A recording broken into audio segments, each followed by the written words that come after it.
Hello, my name is Keith Fine, and I am a researcher here at the University of California, Davis. I am sitting in my lab on campus and making a video to explain the kind of research that I do. Some of the questions that we're interested in are how air pollution affects health. And some of the basic questions are, well, what sources are toxic? Are all sources equally toxic?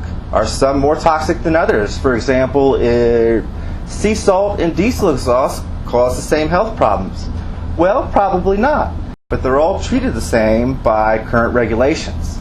So part of my research is to tell whether or not different sources are indeed more toxic than other sources and then should be more heavily regulated. If we regulate the most toxic sources and deregulate the less toxic sources, well, that saves money for both industry and the consumer. So I'd like to explain our research to you in a series of 2 videos. In the first video, we will discuss the general connection between air pollution and health effects. And in the second video, we will discuss the details of the instrument that I use, that I'm sitting next to here, to actually measure air pollution, and how it is that we collect air pollution from the atmosphere and know its source. Experts tell us that there is a relationship between air pollution and lung health, but what does that relationship actually mean? To better understand how air pollution and lung health are related, let's talk about air, gases, particulate matter, and lungs. Conventional wisdom holds that the atmosphere is too well mixed to isolate and directly sample source-specific or source-oriented emissions. However, this is not always the case. Consider the analogy of mixing creamer into a cup of coffee. It takes a certain amount of stirring for those relatively pure bands of creamer to fully mix with the coffee.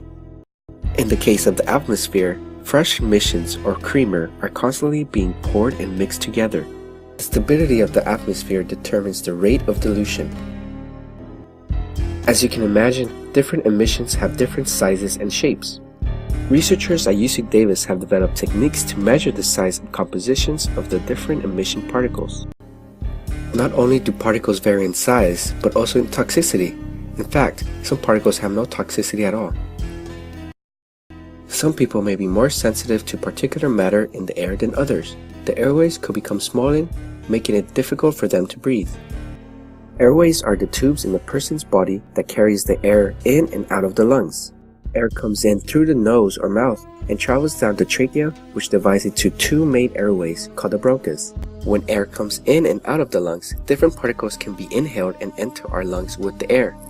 The bronchus is divided into even smaller airways called bronchioles, with grape-like structure called alveolar ducts at the ends. These bronchioles, which transport air into the lungs, have a diameter smaller than a grain of salt. Some people have very sensitive airways, which could cause them to react strongly to certain inhaled particles. The airways react to these particles by causing the muscles around them to tighten, narrowing the airflow. There is also some inflammation of the muscle, which is a natural response of the bodies to fight diseases and restore the body's natural balance. In some cases, the airway might also make more mucus than usual. This chain reaction can result in asthma symptoms, which include wheezing, chest tightness, shortness of breath, and coughing. Asthma can affect people of all ages and vary in intensity. Some asthma symptoms can be mild and go away on their own, but others require treatment. An asthma attack can be triggered by exercise, allergies, or emphysema. If you suspect you or someone you know has asthma, get an appointment with a medical provider.